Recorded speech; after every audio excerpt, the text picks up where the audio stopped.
Jõgi voolas oma käänulises sängis. Õhk oli täis kevade lõhna, suminat ja lindude laulu. Seal kõndis väike poiss mööda kallast ja jälgis, kuidas puuleht liugleb mööda vett. Poiss ja jõgi olid suured sõbrad ja nad veetsid väga palju aega koos. Mõnikord rääkis poiss jõega kuni hilise õhtuni, kuni lõpuks ema jõe äärde tuli ja poisi koju kutsus. Poiss tahtis jõe kaldal puhata ja heitis rohelisele rohule pikali. Siis märkas ta enda kõrval väikest ilusat lille. Lilleke oli seal täiesti üksi ja vaatas poissi suure uudishimuga. Tere, ütles poiss. Lill ei osanud kohe midagi öelda. Ta oli isegi natuke hämmingus ja segaduses ning pööras oma silmad ära. Aga natukese aja pärast vaatas ta poissi ja ütles. Tere. Poiss naeratas lillele ja ütles. Ära karda mind, väike lill. Ma elan siin lähedal, teisel pool jõge. Näed, seal.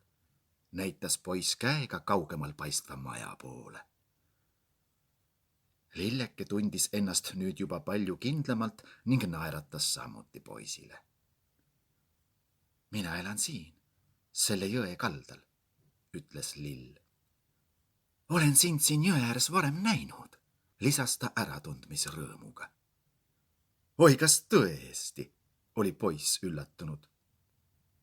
See on väga ilus koht elamiseks, ütles poiss enda ümber ringi vaadates. Kas sa sooviksid olla minu sõber, küsis ta lõpuks lillelt. Lilleke oli sellest pakkumisest üllatunud ja meelitatud. Mul on väga hea meel olla sinu sõber, ütles lill. Sa oled nüüd minu esimene sõber. Oi, aga jõgi, elate ju teineteise kõrval nagu naabrid, imestas poiss.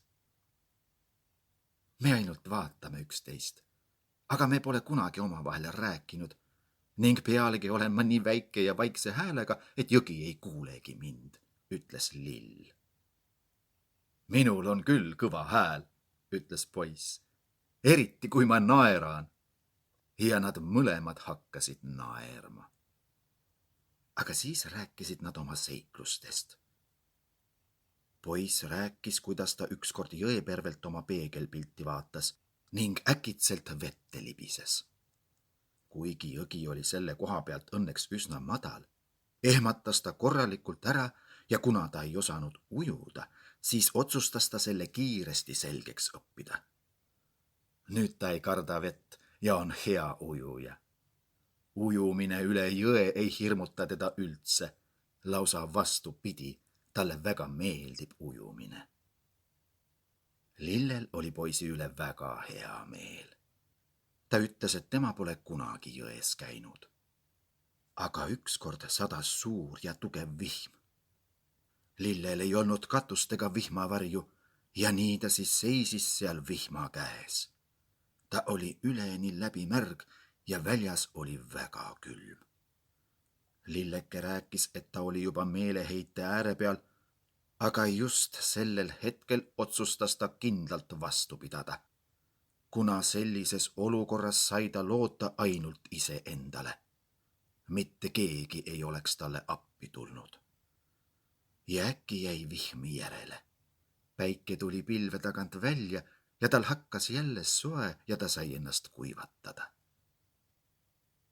Poiss oli sellest loost nii ehmatanud, et ta tahtis sealsamas lillele katuse ehitada. Aga lilleke ütles, et selleks ei ole mingisugust vajadust, sest päike, vihm ja tuul kuuluvad tema maailma ja on osa tema elust. Kas kuulsid?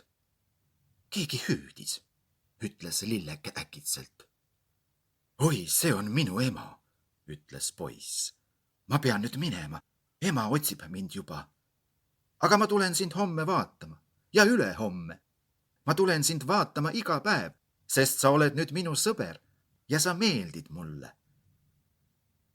Lilleke oli väga õnnelik ja ütles. ma ootan sind. Ma ootan sind iga päev.